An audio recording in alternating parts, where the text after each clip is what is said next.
So let's start with alcohols, phenols, and ethers in organic chemistry. Alcohols, phenols, and ethers. Now, all these three compounds, alcohols, phenols, and ethers, are derivatives of water. These are derivatives of water molecule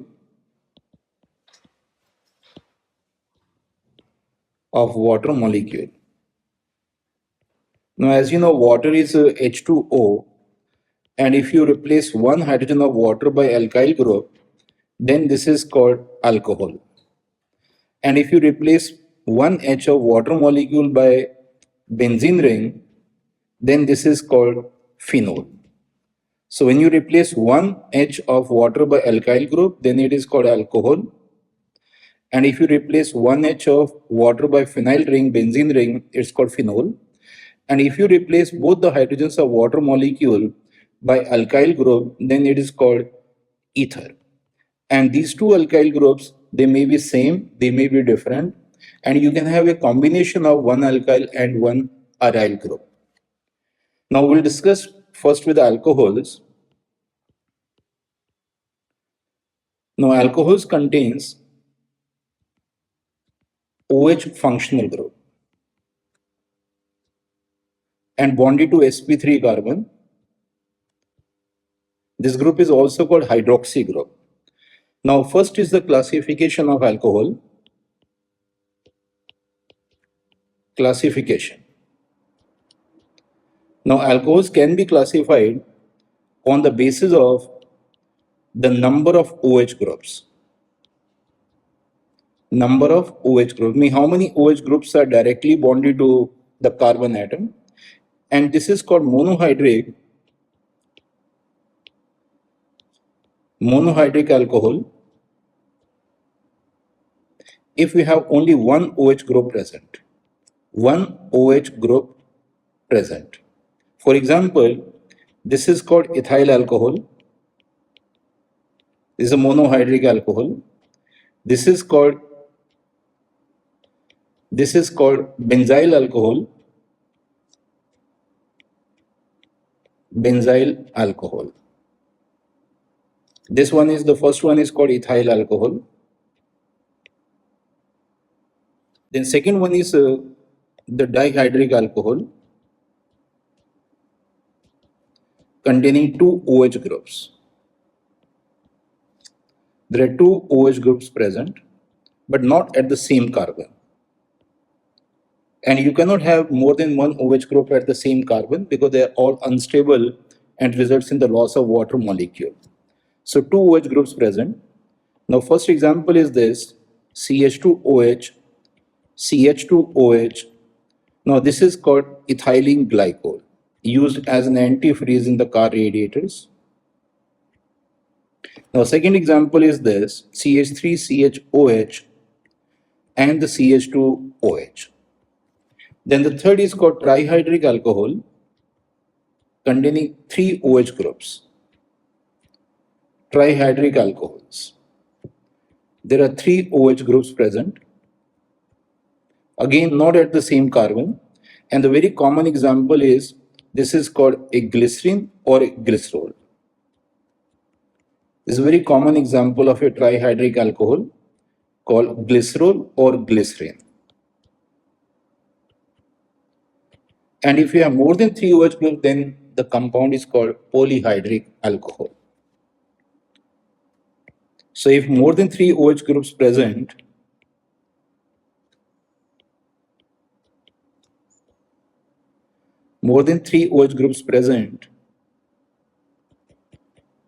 then it is called polyhydric alcohol.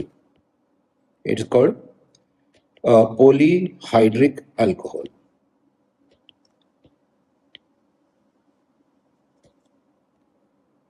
Glucose is an example of a polyhydric.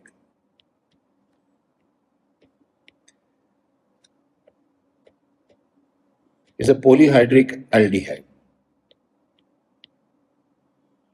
containing 5 OH groups.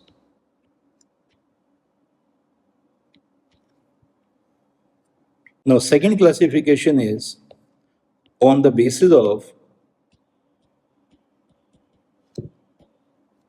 whether the OH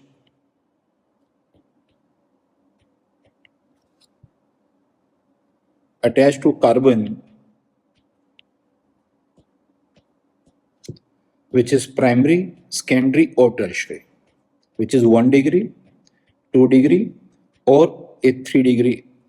For example, in this case, you have a alpha carbon attached to only one other carbon. This is called a primary alcohol.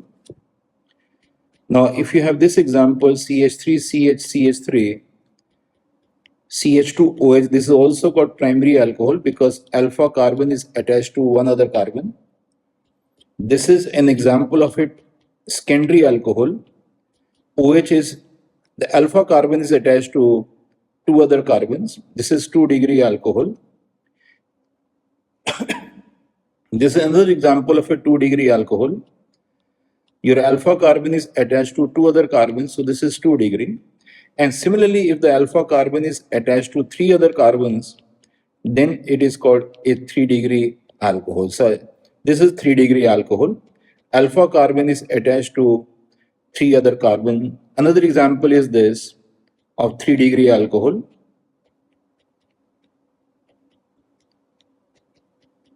This is alpha carbon attached to three other carbons is called 3 degree alcohol. Now we'll discuss the nomenclature of alcohols. Nomenclature of alcohols. Now monohydric alcohols, these are monohydric alcohols, they have a common name, alkyl alcohol. So alcohol comes as a suffix, alkyl alcohol, and in IUPAC system, we replace E of the parent hydrocarbon, the last E of the parent hydrocarbon,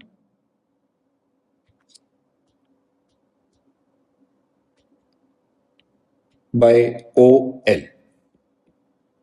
So we'll discuss some examples now. This is the first one. CH3, CH2, CH2OH. Now in this case, the total carbon present equals to 3. So it has a common name called propyl alcohol. And since all three carbon atoms are in the straight chain with alpha at the number 1, this is called normal propyl alcohol, N-propyl alcohol. This is a common name.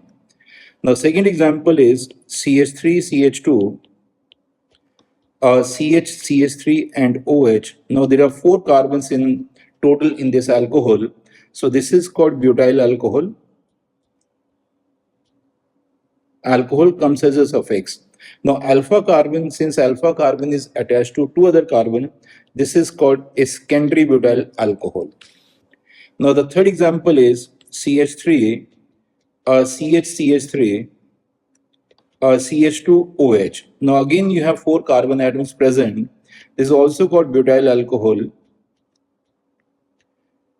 But since alpha carbon is attached to only one other carbon, this is a primary. But remember, primary never comes as a prefix. Now in this case, 2 methyl groups are directly bonded to CH, and whenever you have this type of group present, then we write iso as a prefix. So its common name is isobutyl alcohol. Now we'll discuss about the IUPAC names. Now in the first case, we have 3 carbons in the longest continuous chain with alpha being the number 1. So its IUPAC name is propane 1-ol. Propane 1-ol. This is IUPAC name. Now in the second example, we have 4 carbons in the longest continuous chain, starting numbering with this methyl group at the bottom, 2, 3, 4. So the OH is at the number 2 carbon, so its IUPAC name is butane 2-ol.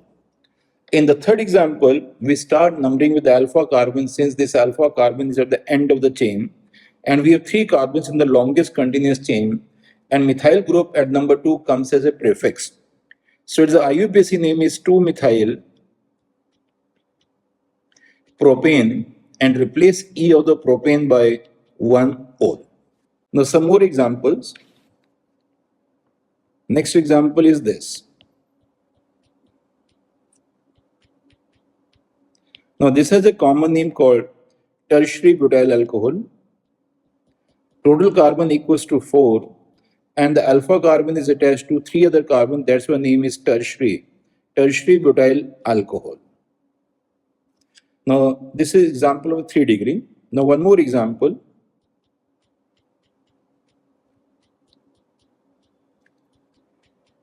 Now in this case total 5 carbons are present. So this is called a pentyl alcohol and is an example of a primary alcohol. But since again primary never comes as a prefix, you have to look for some other prefix. Now in this case, we have a 4-degree carbon present. And whenever you have 4-degree carbon at the end of the chain, we write neo as a prefix. Neo as a prefix. Now in case of, now we write the IUPAC names. Now in the first example, you have 3 carbons in the longest continuous chain. So its IUPAC name is 2-methyl propane 2-ol.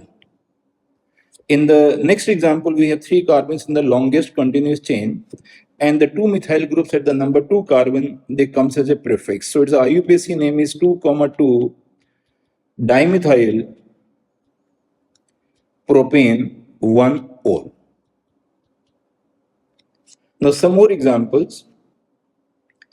Now if you have a double bond and the alcohol both present, if double bond and alcohol both present, then the OH gets a preference. If double bond and the OH groups both present, then the carbon to which OH is present should get the minimum number. For example, this.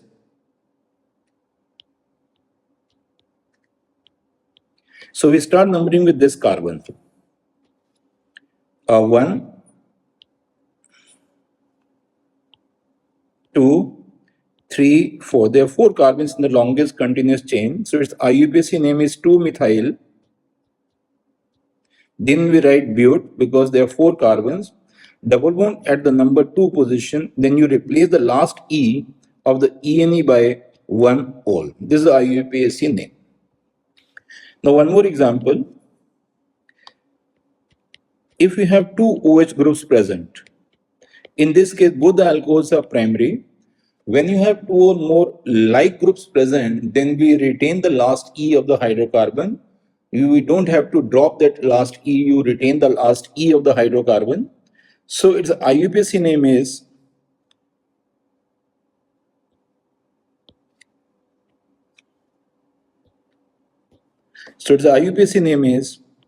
ethane.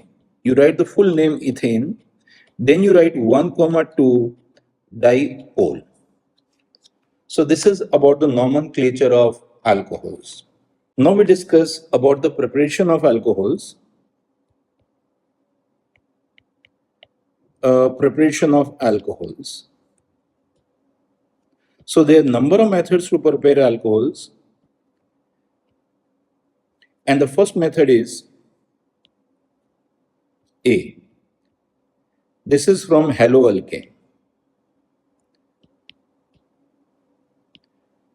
Haloalkane. So alkyl halide or haloalkanes can be hydrolyzed by using dilute alkali, using either aqueous KOH or aqueous NaOH, or we can use moist silver oxide. The role of the aqueous alkali is to replace X by OH. So this reaction is called hydrolysis of haloalkane. So we discuss one reaction now, one example. Now this is an example given, CH3, CH3 and the Br. Now we are reacting this compound with aqueous KOH. Now my product is CH3, CHOH and the CH3. Now this compound has a common name called isopropyl alcohol. And this is an example of a 2-degree alcohol, and IUPAC name is propane 2-ol. Now we discuss one more example.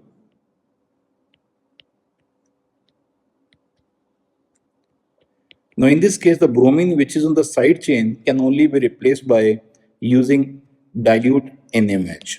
And the bromine directly bonded to benzene cannot be replaced because that is in resonance. That cannot be replaced under normal condition, that requires drastic condition to be replaced.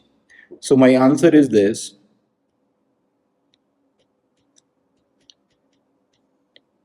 This is. Now the second method is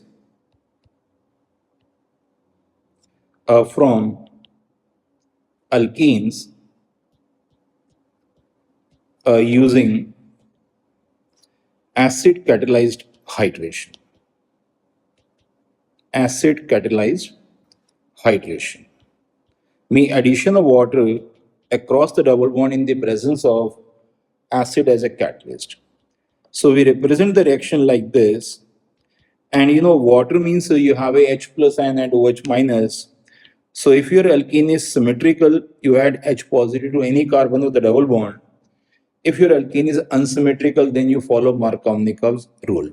So basically H adds to one carbon of the double bond and OH adds to the second carbon of the double bond, and double bond becomes a single bond. This is called alcohol. Now first of all, we discuss the mechanism of this reaction. Mechanism of this acid catalyzed hydration of alkene. Now sulfuric acid generally we use, and sulfuric acid gives you H plus ion and HSO4 minus. And this H plus ion is an electrophile, so it adds across the double bond. So the step one is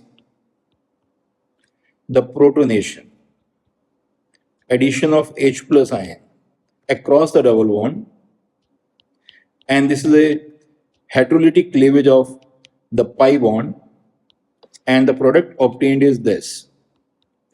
And this is called a carbocation, and this is our rate determining step. So rate of reaction depends on the formation of carbocation. Rate of reaction depends on the stability of the carbocation. So rate of reaction depends on the stability of the carbocation. So whenever you are writing the carbocation, keep in mind the stability order. Always prefer the stable carbocation. Stability of the carbocation are positive. Now once this carbocation is formed, then the nucleophile water attacks on this positively charged carbon. This is called the nucleophilic attack.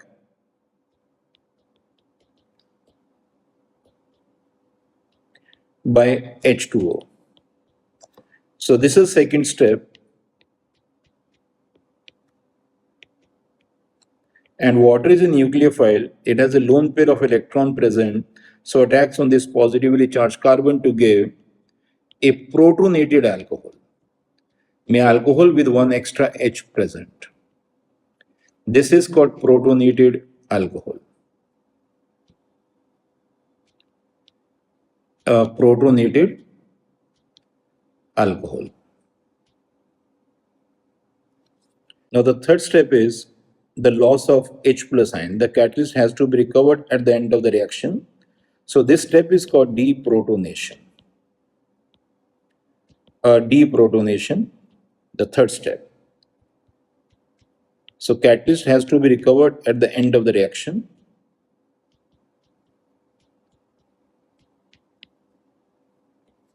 So this is loss of H positive. And it gives alcohol. So catalyst is recovered at the end of the reaction. Now we'll discuss some examples. And the first example is this.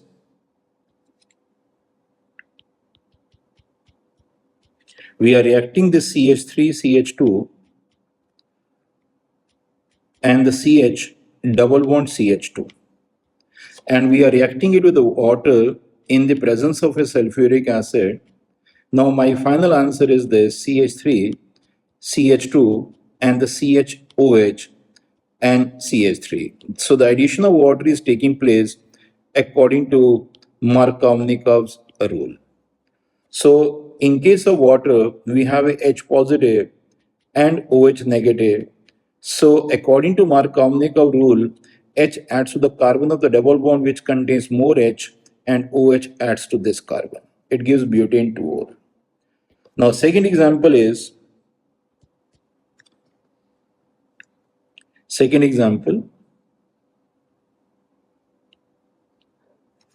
we are reacting it with a dilute sulfuric acid. Dilute means water and sulfuric acid act as a catalyst. So again the reaction takes place according to Markovnikov's rule. So this is my water, H plus ion and OH negative. So again it follows Markovnikov rule. H adds to this carbon and OH adds to this carbon. So my final answer is this. It's a 3-degree alcohol. Its name is 1-methyl cyclohexane nol. We take one more example, example number 3. Now suppose you are given this CH3, CH, CH3 and CH double bond CH2, and we are reacting it with a water in the presence of acid as a catalyst. Now in this case, this is the product form which is different from the expected. And whenever the product obtained is different from the expected, it means the reaction involves some rearrangement. Now you have to follow the mechanism. So we write the steps in this case. The first step is always the addition of electrophile, that's a protonation. So according to Markovnikov, the H plus ion adds to the number 1 carbon. So it results in the formation of this carbocation, which is 2 degree. But there is a possibility for this carbocation to rearrange itself. So what we are doing is shifting the H positive to this side, H to this side, and the positive charge to this side. So it involves the transfer of a hydride ion and it gives a 3-degree carbocation. Now this is 3-degree carbocation which is more stable than 2 degree. That's where the rearrangement is taking place. And then it reacts with water with the loss of 1 H plus ion gives the final product. So whenever the product obtained is different from the expected, it means some rearrangement is involved. But in general, the hydration of water across a double bond takes place according to Markovnikov rule. Again from alkene,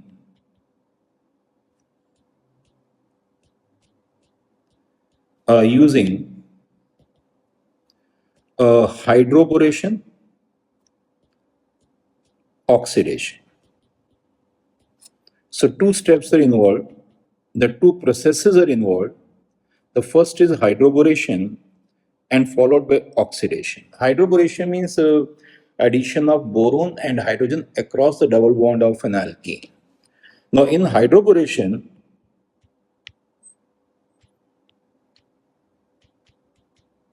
we use diborane. And diborane is B2H6, but when it participates in the reaction, it participates as BH3. So we can also write BH3 whole twice. Now in this case, the hydrogen is more electronegative than boron, but the electronegativity difference between the B and H is very, very small. So what happens in this case? That boron and hydrogen, they both add across the double bond from the same side at the same time. So no carbocation is formed. So H is negative, partial negative, and boron is partial positive. So the addition takes place like this. H adds to this carbon and boron adds to this carbon. So the first product is this CH3, CH2 and the CH2BH2. But still boron has two hydrogens, so it can add across another molecule of alkene, another molecule of alkene. So if I add two alkenes in this case, two molecules of CH3, CH double bond CH2, it finally gives me this product. So this is Markovnikov addition, and all three hydrogens of boron CH3, all three hydrogens of boron BH3 have been replaced by the alkyl group. So this step is called a hydroboration. Now this product is called tripropyl boron. This is called hydroboration. Now step 2 is the oxidation. So once the trialkyl boron is formed, we oxidize a trialkyl boron with alkaline hydrogen peroxide. With alkaline hydrogen peroxide. Now hydrogen peroxide is H2O2, and you can also write OH whole twice. Now this is my trialkyl boron.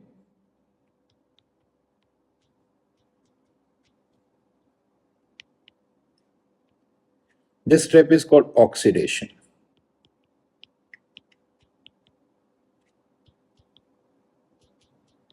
This step is called oxidation.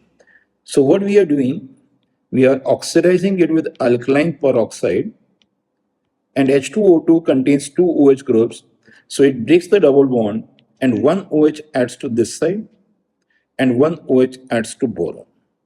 Similarly, you break this carbon boron bond, one OH adds to this carbon, one OH adds to boron. Then you break this bond, one OH adds to carbon and one OH adds to boron. So my final product is the three molecules of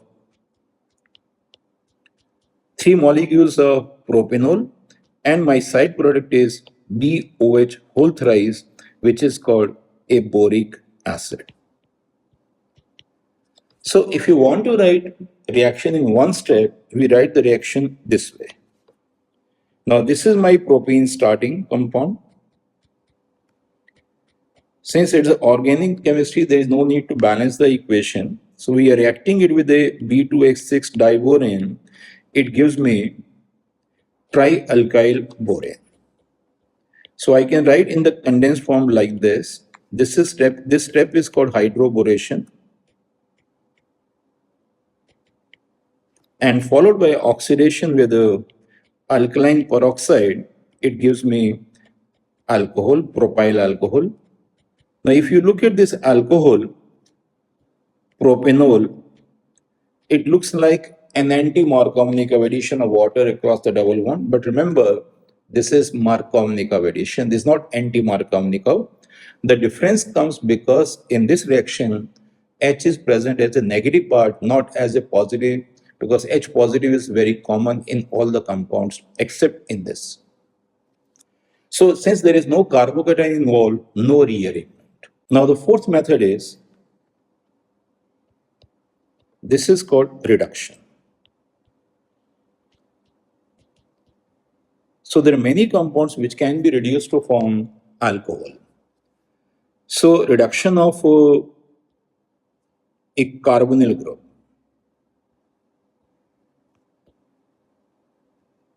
Now carbonyl group is this. It is an unsaturated group, but this is polar, in which oxygen is more negative than carbon. So oxygen is negatively charged, carbon is positively charged. There is one pi bond present, so I can break this pi bond by adding two hydrogens. And these two hydrogens are supplied by some reducing agent. So it gives me this product. Alcohol is obtained, but since you already have one H at the alpha carbon, 3-degree alcohols cannot be prepared by reduction method. Since the alcohol obtained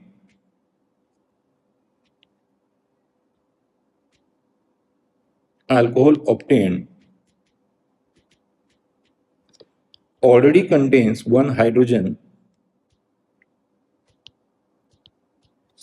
contains one H at the alpha carbon. Therefore, tertiary alcohols cannot be prepared by reduction method. Tertiary alcohols cannot be prepared by reduction method.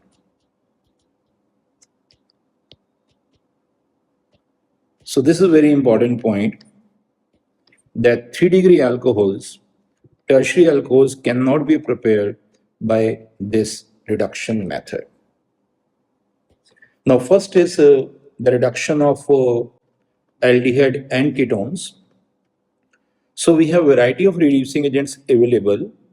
First is this one. This may be aldehyde if you have a H present, or it may be ketone. These two alkyl groups, they may be same, they may be different.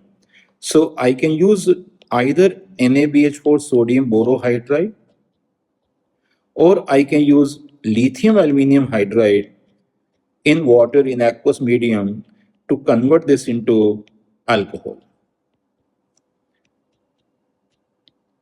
So this is the alcohol obtained. So changes takes place only in the carbonyl group. For example, if you are starting with aldehyde, now this is my aldehyde group. Don't look at the R group. R can be anything. This is aldehyde. So if you are reducing it with NaBH4, it gives you a primary alcohol. This is called primary alcohol. And if you are starting with the ketone, this is called ketone. These two alkyl groups, they may be same, they may be different. This is called ketone. Under same conditions, NaBH4 or lithium aluminium hydride, the variety of reducing agents available, it changes to a 2-degree alcohol. So aldehyde gives 1 degree and ketone gives a 2-degree alcohol. And if both are present, you reduce both. So we'll take one or two examples. Now first example is this.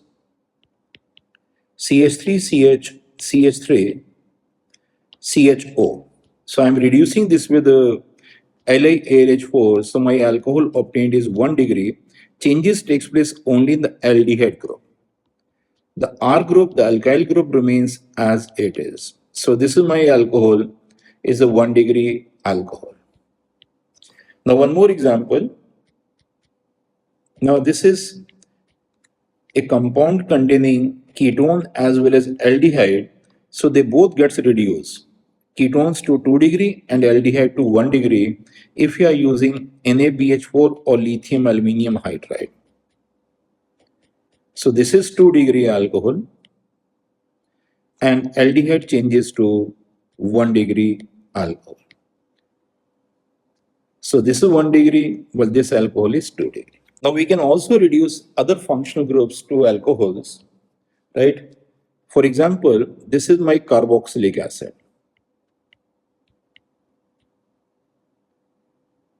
Carboxylic acid. And carboxylic acid can be reduced to primary alcohol only because the carboxylic acid always comes at the end of the chain. So it gives a primary alcohol only.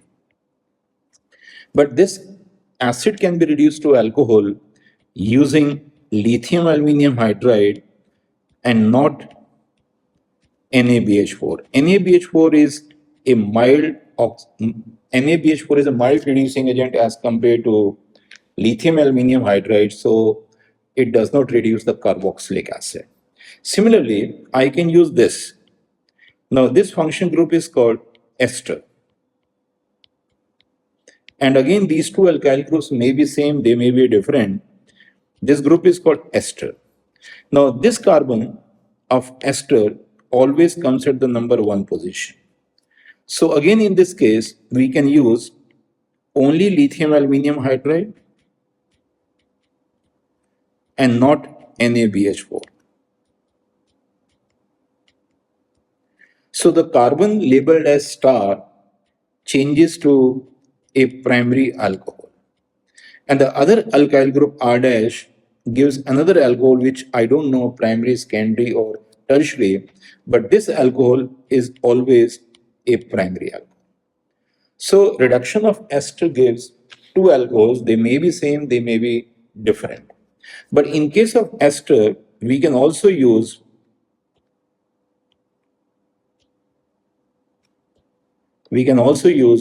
a sodium and alcohol as a reducing agent. A reducing agent. Now I'll give you one example. My example is this. We have an ester A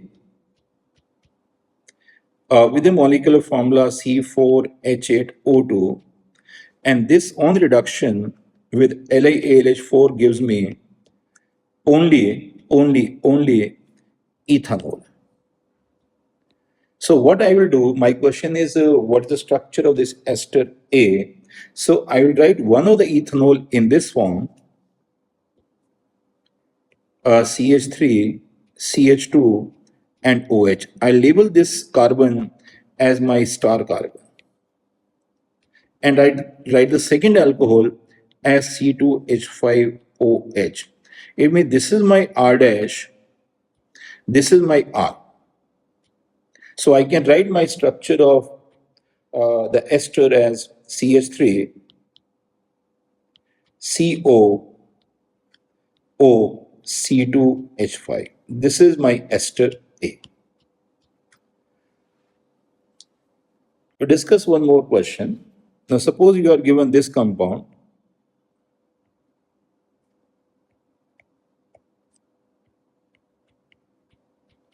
Now if you look at this now, it contains two functional groups. One is ketone and one is ester. This group is called ester and this one is called a ketone. Now when we reduce this with NaBH4, NaBH4 does not affect the ester. It only reduces the ketone and ketone gives 2-degree alcohol. So my answer is this, in which only ketone gets reduced to 2-degree alcohol, whereas my ester group remains unaffected. So you have to be very careful when you are using the reducing agents. Now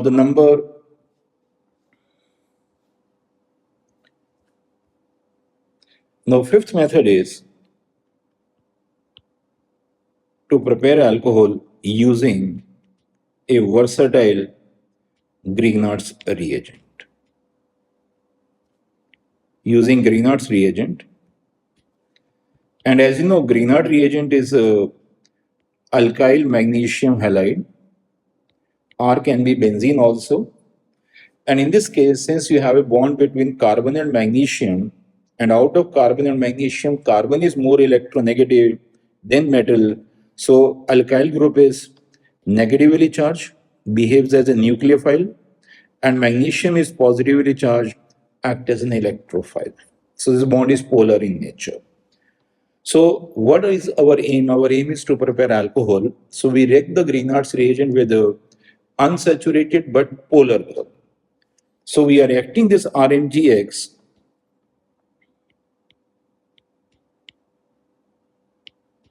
with aldehyde or ketone.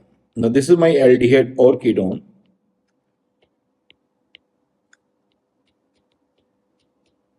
This group is polar in nature.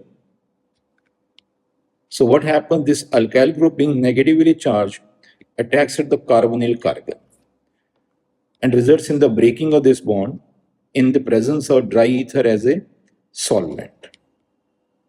So this is a product form. This is called nucleophilic addition. And after this, we hydrolyze the bond. OMG bond is highly polar. So we are hydrolyzing this water in the presence of an acid. It gives me an alcohol. So this is my final answer. This is the alcohol obtained. This is the alcohol form. Now, in this case, you will have minimum two carbons present, one carbon at least coming from the Grignard reagent and one carbon from the aldehyde or ketone. As a result, methyl alcohol cannot be prepared by this method. So this is one point. Methyl alcohol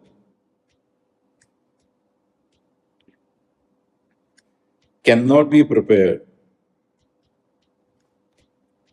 by this method.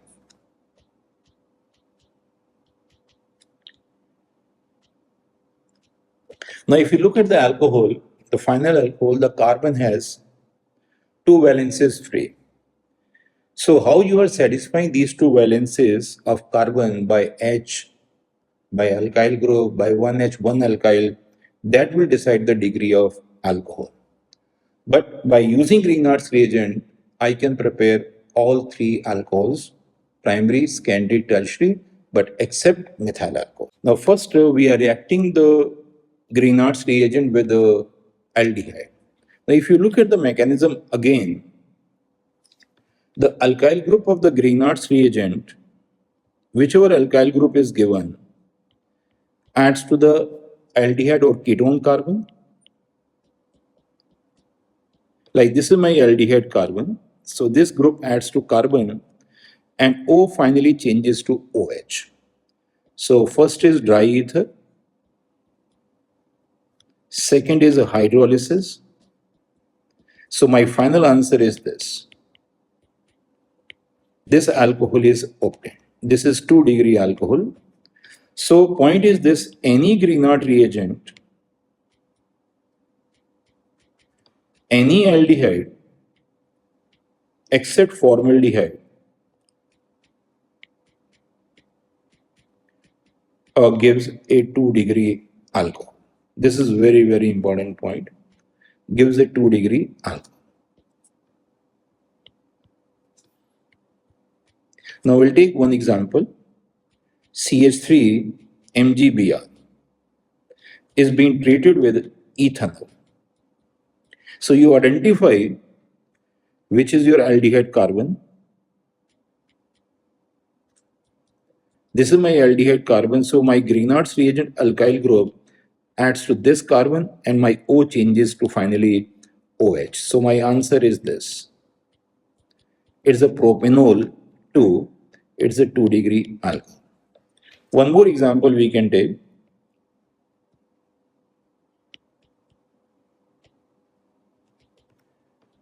This is my aldehyde benzaldehyde. So my aim is to write the final product. So I'm using dry ether as a solvent and followed by hydrolysis.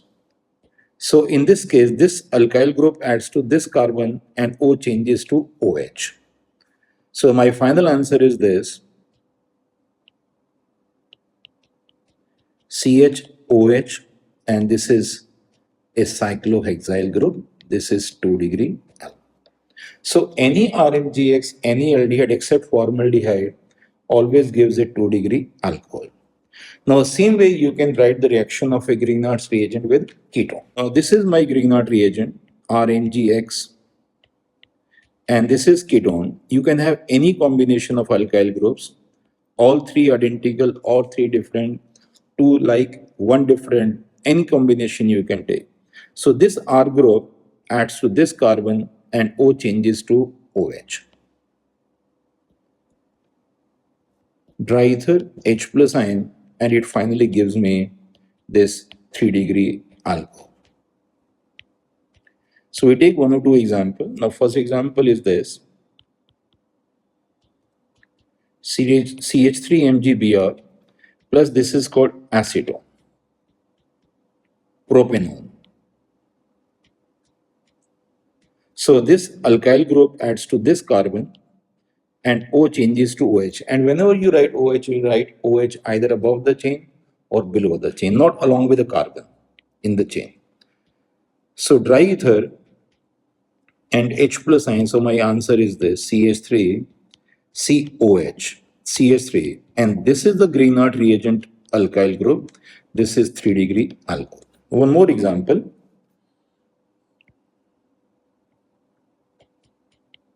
This is my Greenhart's reagent. Plus this is my ketone, butanone. Question is write the structure of the compound A. So this is my A. So you have to write the structure of compound A. So in this case, this Greenhart's reagent group adds to this carbon and O changes to OH.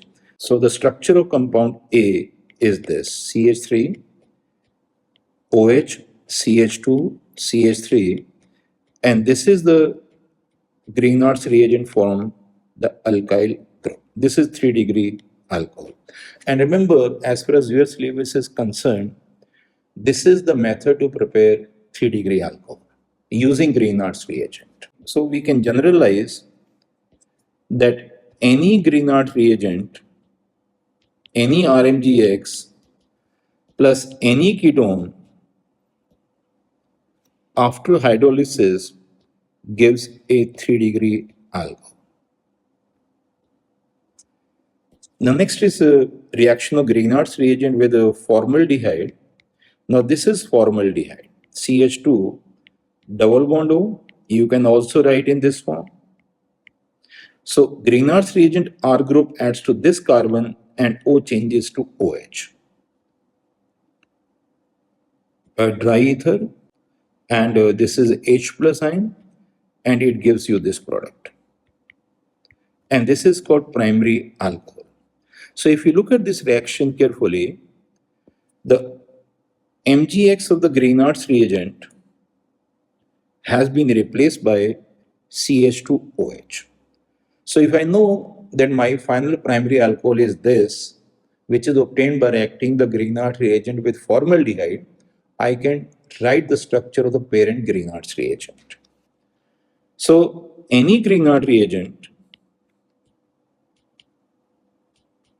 plus methanol formaldehyde always gives a 1-degree alcohol. So all three alcohols you can obtain by using the Greenhardt's reagent.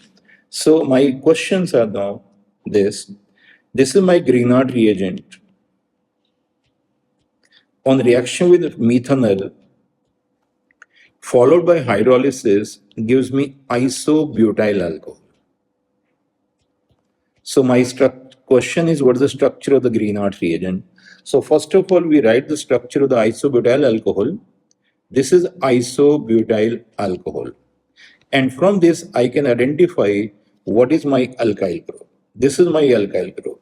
So I can write my Greenhardt's reagent as, so my RMGX is CH3, CH3, MgX. X can be chlorine, bromine, iodine, it can be any X. So this is my Greenhardt's reagent. So this is about the preparation of alcohols. Now we'll discuss about the properties of alcohols. Properties of alcohols.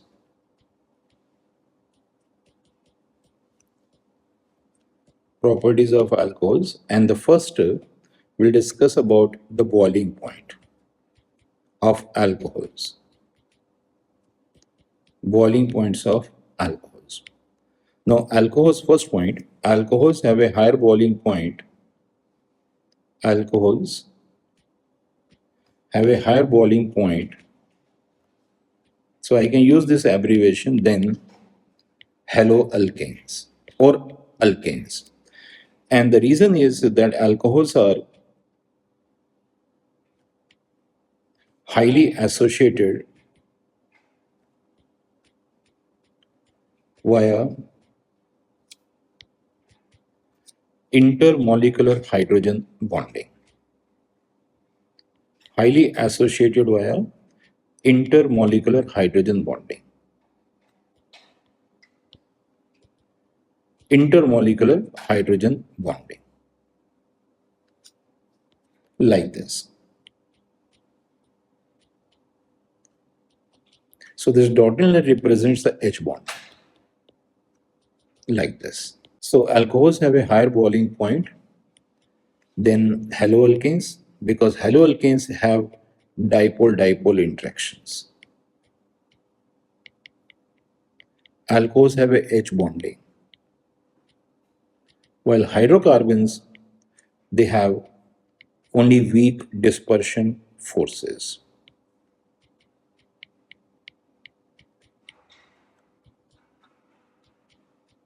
Now, as we move down the homologous series, as we move, this is second point. As we move down the homologous series,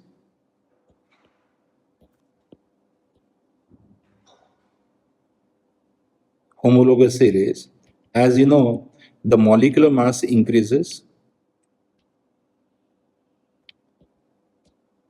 surface area increases, dispersion forces increases, and hence the boiling point increases. Boiling point increases. So down the homologous series, boiling point always increases. So propanol has a higher boiling point than ethanol, has a higher boiling point than methanol. Now next point is for the same alcohol, means same molecular formula, for the same alcohol, as the branching increases,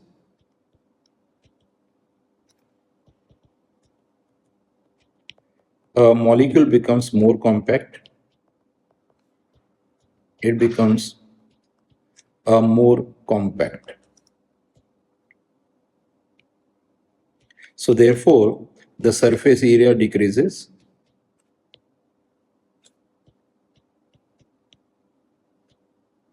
dispersion forces decreases, they becomes weaker,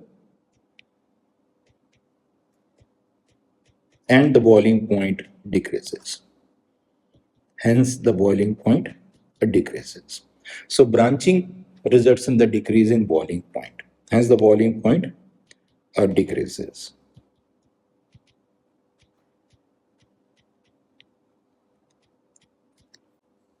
So therefore, this tertiary butyl alcohol has a lower boiling point than the normal butyl alcohol. Has a lower boiling point than the normal butyl alcohol. So this is boiling point.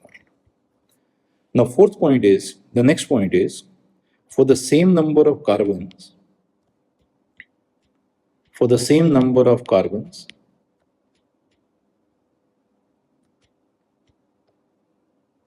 as the number of OH groups increases,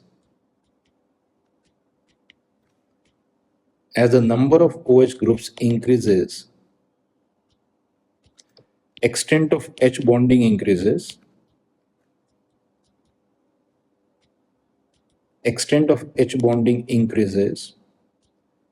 therefore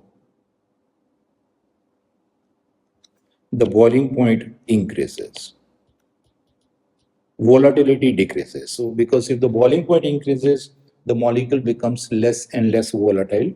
That's why the glycol has a higher boiling point than the ethyl alcohol. And that's the reason why we prefer glycol as an antifreeze, because it is less volatile, so it stays for a longer duration in the car radiators. Now, second is the solubility.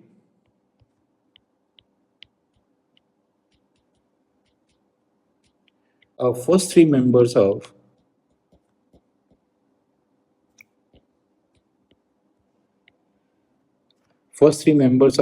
alcohol series are completely miscible in water due to their ability to form hydrogen bonds with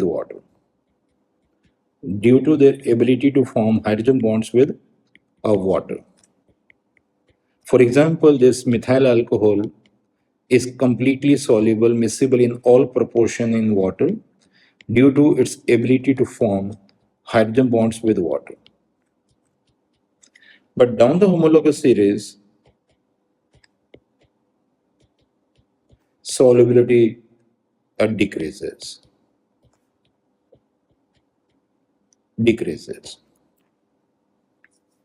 Because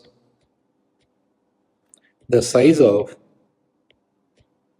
the non-polar hydrophobic alkyl group increases.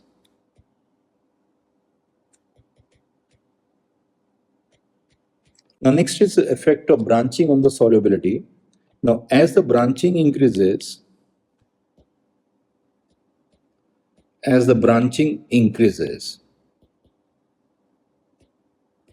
alkyl group becomes more compact.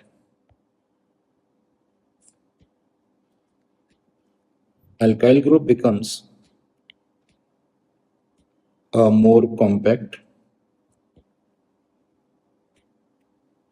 Therefore, the OH group is more exposed to form hydrogen bonds with the water. Therefore, the solubility increases.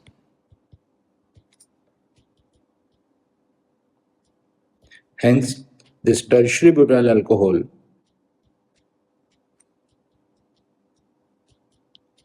is completely miscible.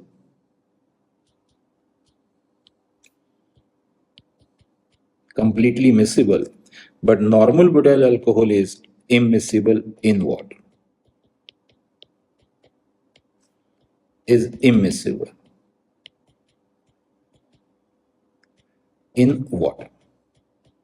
The third point is the acidic strength of alcohols.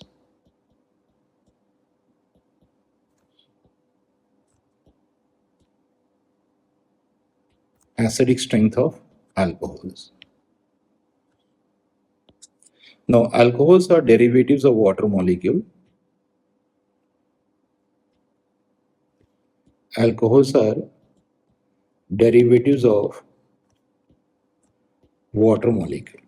And water, as you know, it's a weak acid. So it ionizes incompletely to give H plus ion plus the OH negative. And this is called a conjugate base of water. So I'm using this abbreviation for conjugate base. And alcohols are derivatives of water molecule. So alcohol also gives H plus ion and form this alkoxide ion, which is a conjugate base.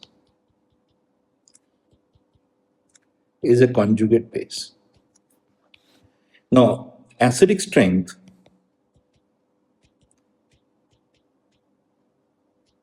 is directly proportional to the stability of the conjugate base.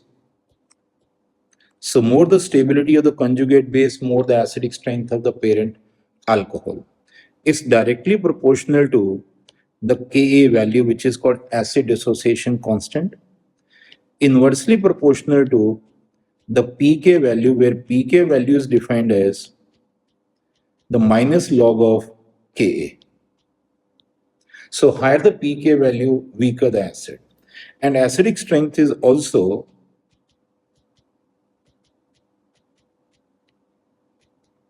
inversely proportional to the electron density around hydrogen of OH group. So less electron density around H means H can easily be removed as a H plus ion, so acidic strength increases. Now we'll compare first the water and alcohol. Now, since the conjugate base is anion, electron rich, can be stabilized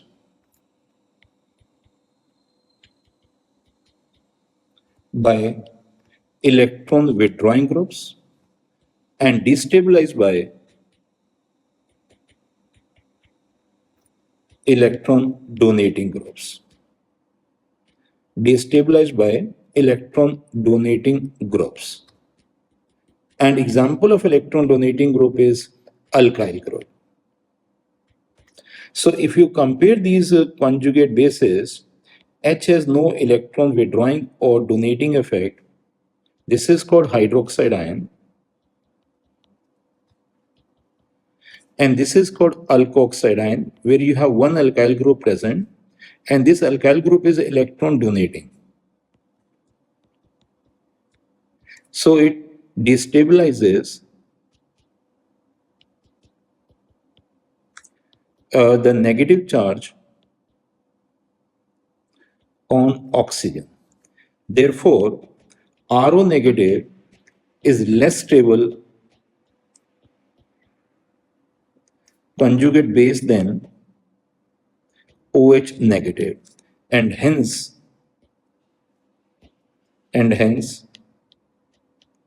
alcohols are weaker acids than water.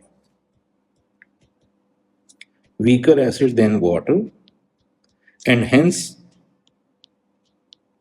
alcohols, they do not dissolve in NaOH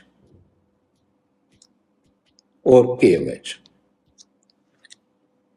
Now, since alcohols are weaker acids, since alcohols are a weaker acid than water, it means the OH bond in alcohol is stronger than OH bond in water. This is the first point. Second point, since alcohols are weaker acid, it means the conjugate base Ro minus is a stronger base than hydroxide ion. So weaker acid has a stronger conjugate base and vice versa. This way you can compare the acidic strength. Now we will compare the acidic strength of the primary, secondary and tertiary alcohol. But remember, all alcohols are weaker acid than water. Now look at these alcohols. This is my primary alcohol, RCH2OH. This is primary alcohol because only one alkyl group is present at the alpha carbon. This is 1 degree. This is my 2 degree alcohol.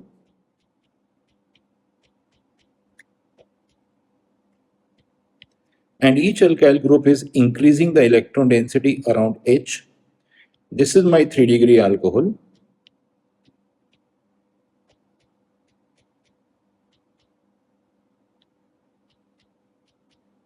Each alkyl group is increasing the electron density. Now I'm writing their conjugate bases. Now conjugate base of the first one is this. Only one alkyl group is present. In this case, two alkyl groups are present which are destabilizing the negative charge on oxygen. In this case, you have three alkyl groups present and each alkyl group is destabilizing the negative charge on oxygen. So as the number of alkyl groups increases, the stability of the conjugate base decreases. Stability of conjugate base decreases. And hence the acidic strength of alcohol also decreases. Acidic strength of alcohols decreases as we move from primary to secondary. So the increasing acidic strength order is increasing acidic strength order of alcohols is this. Primary is the strongest acid.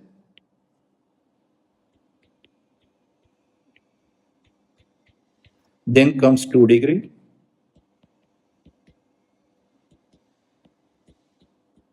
And then comes 3 degree. And since 3 degree is the weakest acid, its conjugate base will be the strongest. So the conjugate base strength order is the 3-degree conjugate base is the strongest base, then comes 2 degree, then comes 1 degree.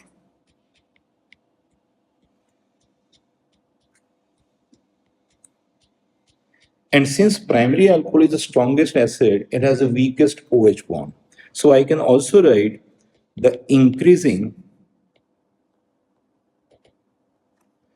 OH bond strength order.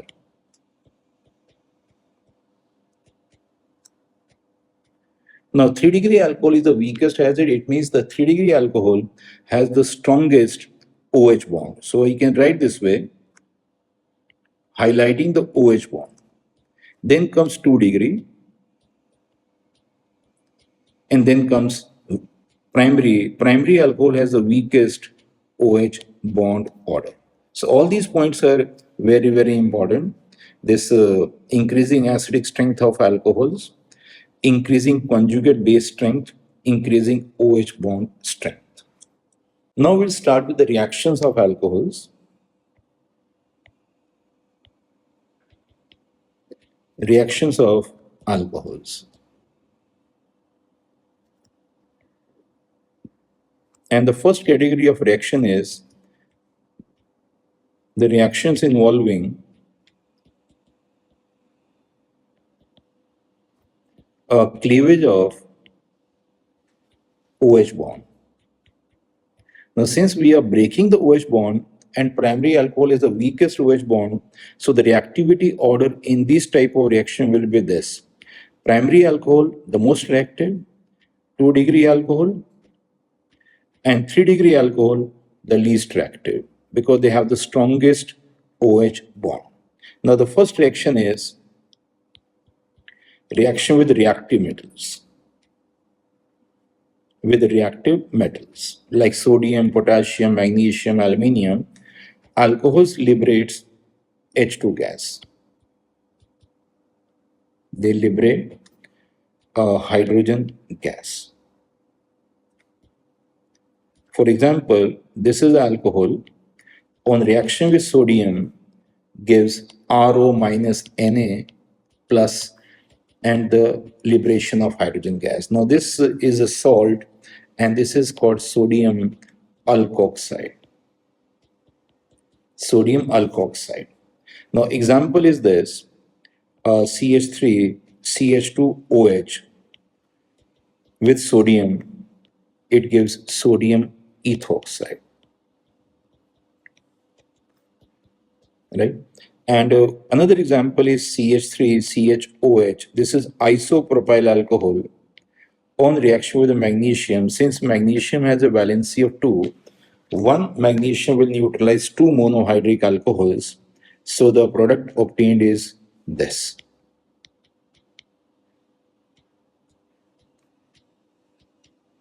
And hydrogen gas. Now we'll discuss one question. And the question is this. You have to identify the structure of A and B. So write the structure of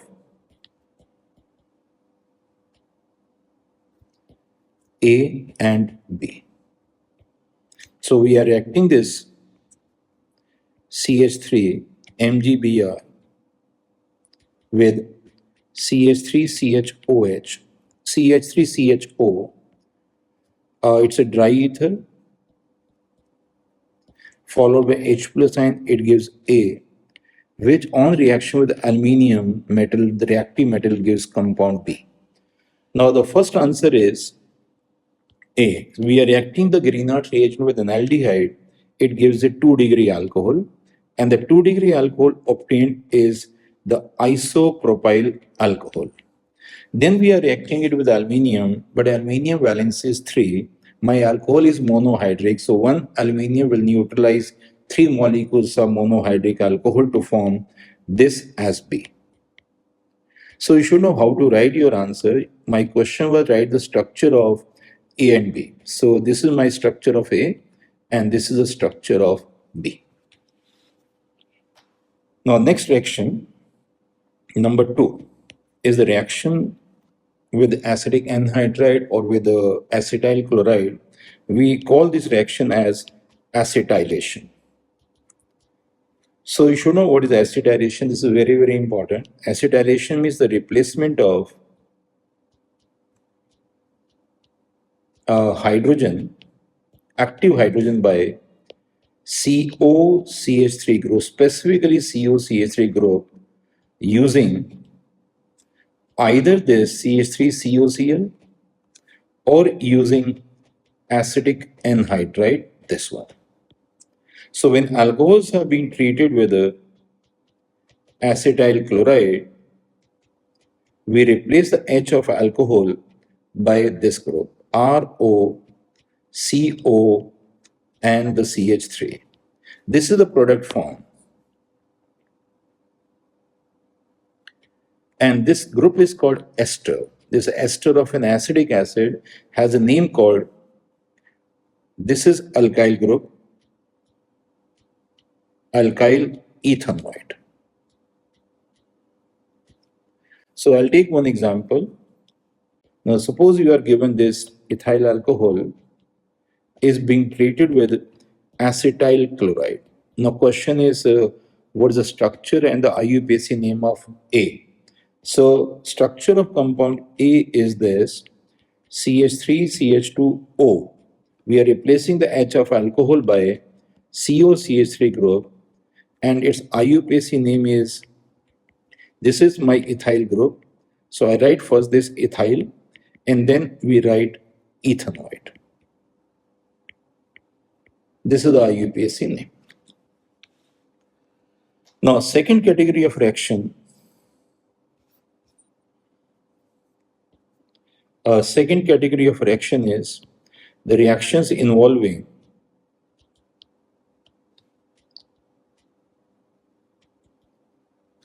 a cleavage of a carbon-oxygen bond.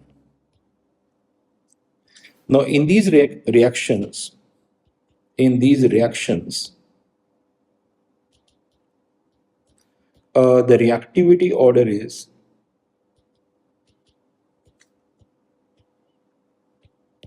3-degree alcohol, most reactive, then 2-degree alcohol, and then 1-degree alcohol. The reason is loss of OH gives you a carbocation, and 3-degree carbocation being the most stable is the most reactive 3-degree alcohol, because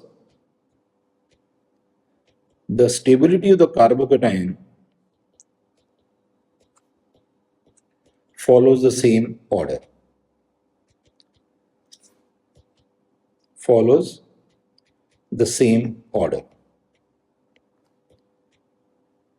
3-degree carbocation is the most stable, then comes 2-degree carbocation, and then comes 1-degree carbocation. Now the first reaction in this category is this. We have already discussed many reactions of alcohol involving the removal of OH in the first chapter. So I can replace this OH by Cl using PCl5, by using SOCl2. So I can replace my OH by Cl. These reactions are called, if you remember, a nucleophilic substitution. I can also replace my OH by Cl using concentrated hydrochloric acid in the presence of anhydrous ZnCl2. It gives alkyl chloride and the side product is H2O. Now this concentrated hydrochloric acid and anhydrous ZnCl2 is called a Lucas reagent. Very, very important. Lucas reagent. And since the alkyl chloride form are insoluble in water, immiscible in water, therefore the solution turns milky,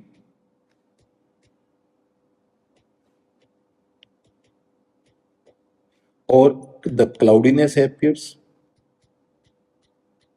or the turbidity appears.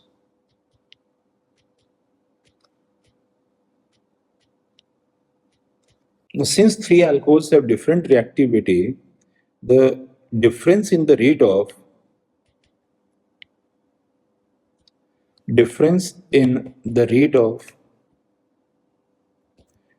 appearance of cloudiness, anything you can write, milkiness, turbidity, cloudiness. So the difference in the rate of appearance of cloudiness appearance of cloudiness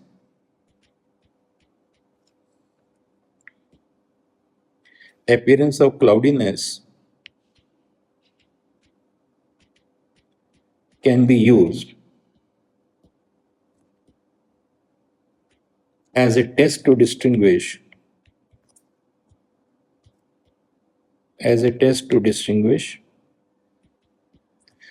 three alcohols.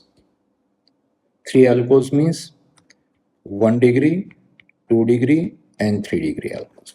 Now, 3 degree alcohols, since their carbocation the most stable, gives instant cloudiness.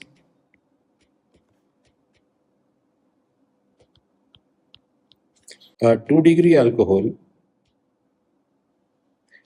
gives cloudiness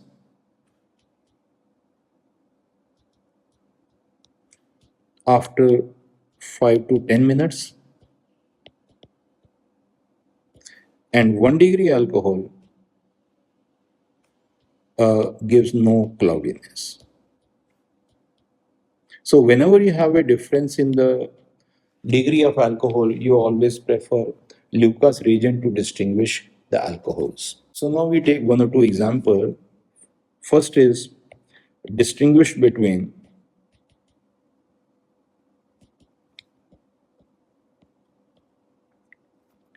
first part. This is 2-methyl propanol and 2-methyl propane 2-ol. Propane 2-ol. Now we write the structures first. Now this is my 2-methyl propanol. Always prefer in a tabular form. Now this is my primary alcohol. This is 2-methyl propane 2-ol, and this is 3 degree alcohol. Now, since we have a difference in the degree of alcohol, you prefer the Lucas reagent, Lucas test. So you write the test here, the name of the test, it's a Lucas test.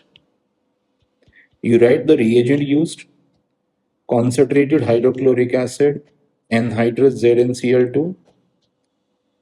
Now the first one is primary, so gives no cloudiness. And second one is the 3 degree alcohol, so it gives an instant cloudiness. Instant cloudiness. So this way you have to write the answer and always give a chemical test to distinguish the alcohols. Now one more example. Distinguish between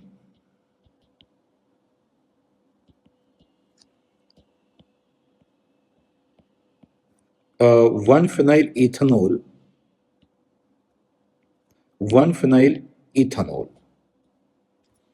and 2-phenyl ethanol. 2-phenyl ethanol. You write the structure first. This is 1-phenyl ethanol. This is ethanol. Number 1 carbon H has been replaced by phenyl ring. This is 2 degree alcohol. This is 2-phenyl ethanol and is a 1 degree alcohol. Is a 1 degree alcohol. Since again you have a difference in the degree of alcohol, you prefer Lucas test. So Even if you know some other test, but since the degree is different, you prefer Lucas only. A Lucas test, it's a concentrated hydrochloric acid plus anhydrous ZnCl2. It's a 2 degree, so it gives cloudiness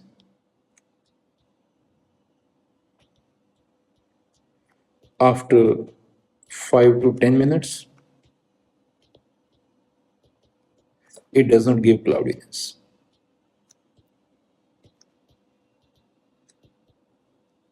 It does not give any cloudiness. So this way you can distinguish the pair of alcohols. Now, the third reaction is of alcohol is the dehydration of alcohol. Dehydration. So alcohols can be dehydrated. Dehydration means it's a loss of water, and the intramolecular dehydration of alcohol,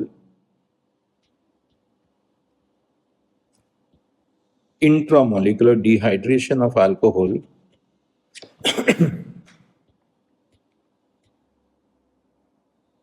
gives alkene.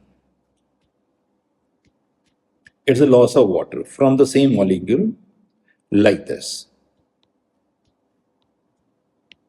So loss of H from one carbon, beta carbon, and loss of OH from the alpha carbon, it's a loss of water and results in the formation of an alkene. But this loss of water, we need some catalyst, we need some dehydrating agent. So the reaction takes place in the presence of a sulfuric acid at 443 Kelvin. And the ease of dehydration of alcohol, ease of dehydration of alcohol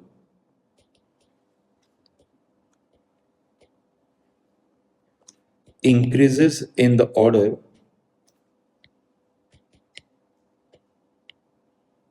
of 1 degree, the most difficult to dehydrate, 2 degree, and then the 3 degree alcohol, because again the stability of the carbocation follows the same order. Stability of carbocation follows the same order. So first, the mechanism of dehydration of alcohol. Mechanism of dehydration. Now we are using sulfuric acid, which acts as a dehydrating agent as well as a catalyst. It gives H plus ion. So the step one is a protonation of alcohol. Protonation. Now this is our alcohol.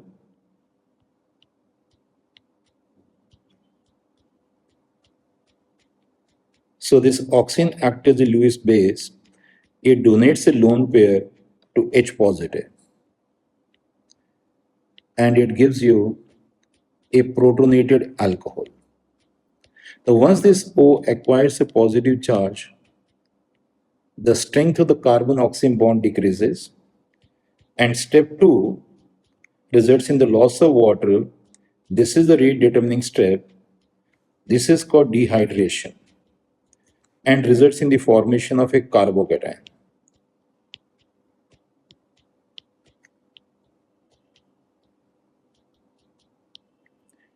So once the O acquires a positive charge, then it forms a carbocation, and always keep in mind the stability order of the carbocation. It has to be stable. Plus the side product is water. Now step 3 is a catalyst has to be recovered at the end of the reaction. So third step is called deprotonation. Loss of H positive from the beta carbon. Now this is our beta carbon. So this electron pair shift toward this side and gives you a final alkene. So catalyst is recovered at the end of the reaction. So one or two example. And the first example is the dehydration of normal propyl alcohol. So we write sulfuric acid 443 Kelvin. It results in the formation of this alkene, propene. Now suppose we are dehydrating a normal butyl alcohol using sulfuric acid strong heating. It gives a but2ene, not but1ene. So you're getting a product which is different from the expected. It means the reaction involves some rearrangement. How this rearrangement is involved, look at the steps. Now first step is protonation and followed by loss of water. It gives you a carbocation. Now this is the carbocation form, which is a 1 degree carbocation, which is a 1 degree carbocation. But there is a possibility for this carbocation to rearrange. So it rearranges itself. This is called H minus shift from the beta carbon and gives you a 2 degree carbocation.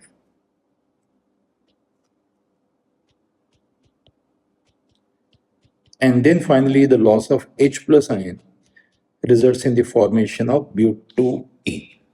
And if more than one alkene possible,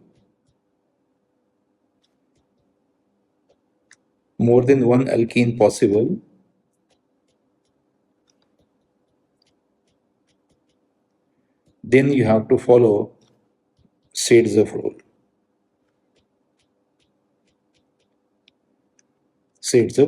That the major alkene is one which contains a minimum number of hydrogens at the double bonded carbon atoms. Now, the next reaction is called the oxidation of alcohol. Oxidation of alcohol. Now, oxidation of alcohol involves breaking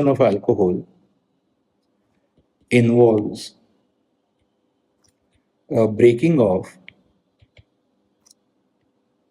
OH bond and the breaking of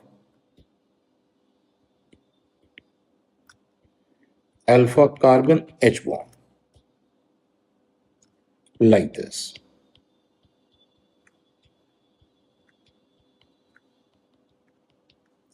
So we are supplying oxygen from the oxidizing agent. It results in the formation of this.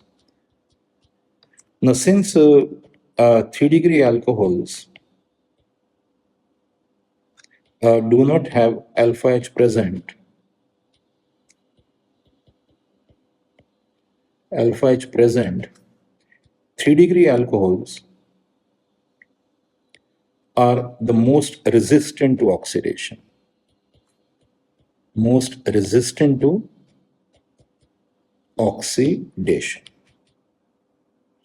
So it means the primary alcohols are easier to oxidize and 3 degree alcohols the most difficult to oxidize. Now also the final product of oxidation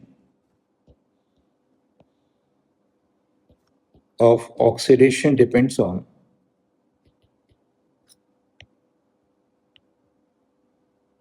first the nature of alcohol. Means it's 1 degree, 2 degree or 3 degree.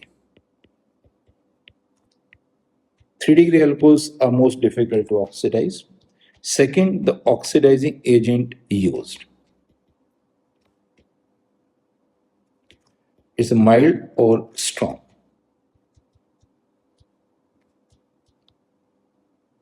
So first we'll discuss about the mild oxidation.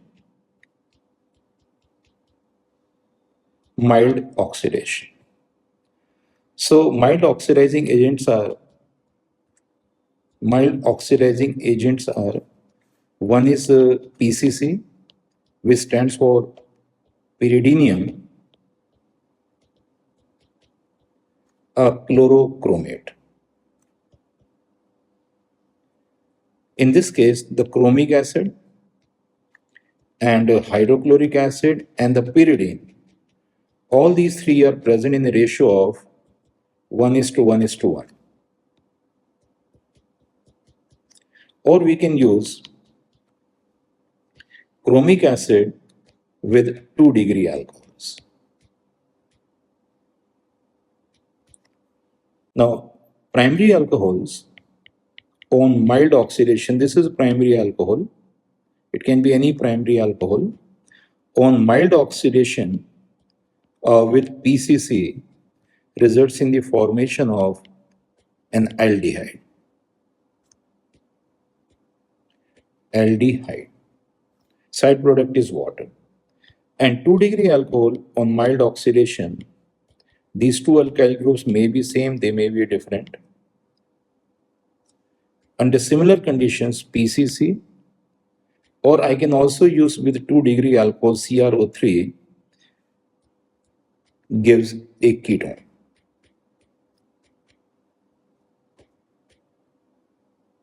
And if both are present at primary and secondary, then both will get oxidized. For example, CH3CH, CH3, CH2OH. On mild oxidation with PCC gives an aldehyde because this is 1-degree alcohol. And there is no change in the number of carbon atoms.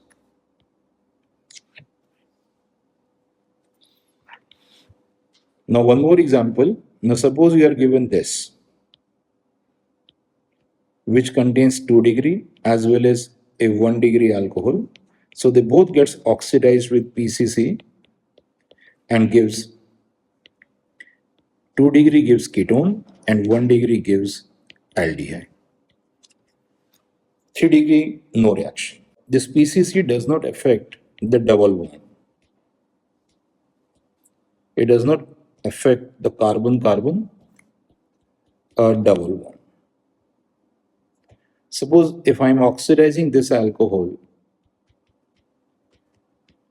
it's a primary alcohol with excess of PCC. So PCC only oxidizes the alcohol and the double bond remains unaffected. So it gives an aldehyde because the parent alcohol was primary. Now next is a strong oxidation.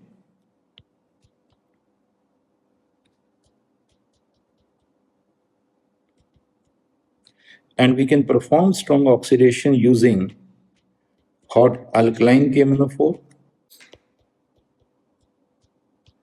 hot acidified KMnO4, dichromate, hot and concentrated HNO3. So we have variety of oxidizing agents available. But again, the final product of oxidation depends on the degree of alcohol. It's a primary, secondary, or tertiary. Now, if we start with primary alcohol, this is primary alcohol. On first oxidation, it forms an aldehyde. But since our oxidizing agent is strong, this aldehyde gets oxidized further to give a carboxylic acid. It gives a carboxylic acid with the same number of carbons as the parent alcohol. Now, with same number of carbons as parent alcohol. So if the number of carbons remain same, it means my alcohol is primary. For example, CH3CH2 and OH. This is ethanol, is the 1-degree. So on oxidation with strong oxidizing agent, it gives a acetic acid with the same number of carbons. Now 2-degree alcohols, since they are more crowded, more difficult to oxidize, less number of hydrogens at the alpha carbon, so we need drastic conditions. So on oxidation, first it gives a ketone with the same number of carbon.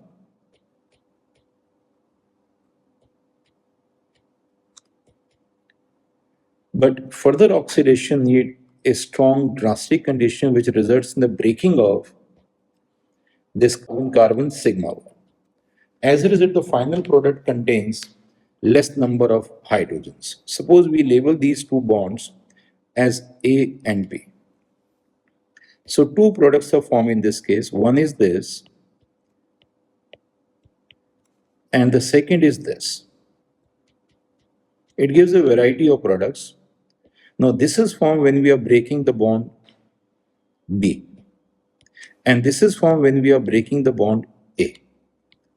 But each acid contains lesser number of hydrogens than the parent alcohol. Each acid contains, so it gives first the mixture of acids, and each acid contains a lesser number of hydrogens, lesser number of carbons than the parent alcohol.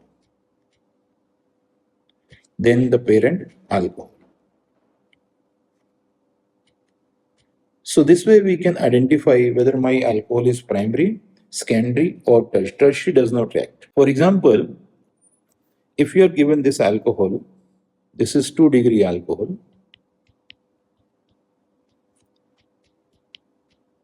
and if we oxidize this under strong oxidizing conditions, it gives me a mixture of acid.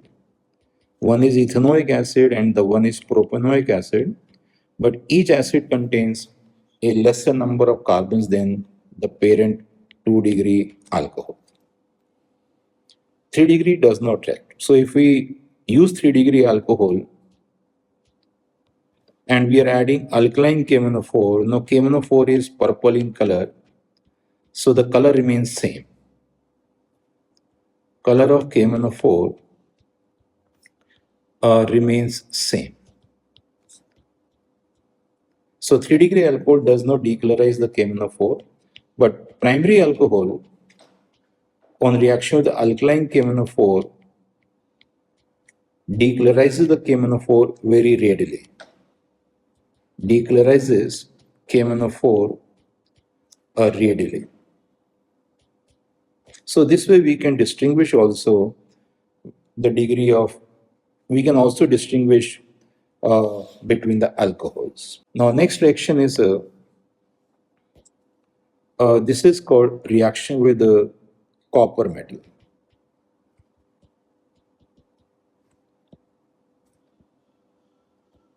Reaction with copper metal. Now in this case, primary alcohol on heating strongly, this is primary alcohol,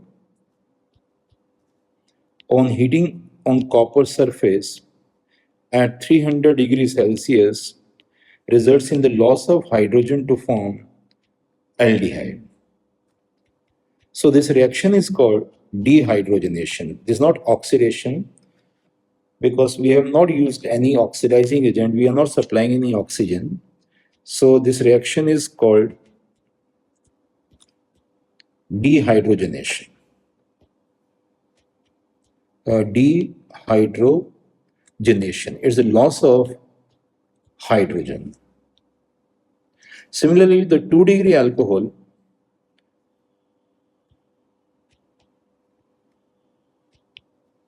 can also undergo dehydrogenation with copper. Even silver can also be used, gives a ketone with the loss of hydrogen. So 2-degree alcohol gives ketone and 1-degree gives aldehyde. But if we are using 3-degree alcohol, since 3-degree alcohols are highly crowded, so on heating, they undergo dehydration to form alkene. So for example, if this is a 3-degree alcohol given, highly crowded, results in the loss of water, to form alkane. So we use copper at 300 degrees Celsius, it gives alkane. So this reaction is called dehydration, but the first one and the second, they are called dehydrogenation. But you can't use this as a test to distinguish the three alcohols because there is no as such observation. Now this is alcohol given to you, CH3, CHOH, and the CH3 and CH3. So this is 2-degree alcohol, and on reaction with copper at 300 degrees Celsius, it gives a ketone with the same number of carbon. This reaction is called dehydrogenation.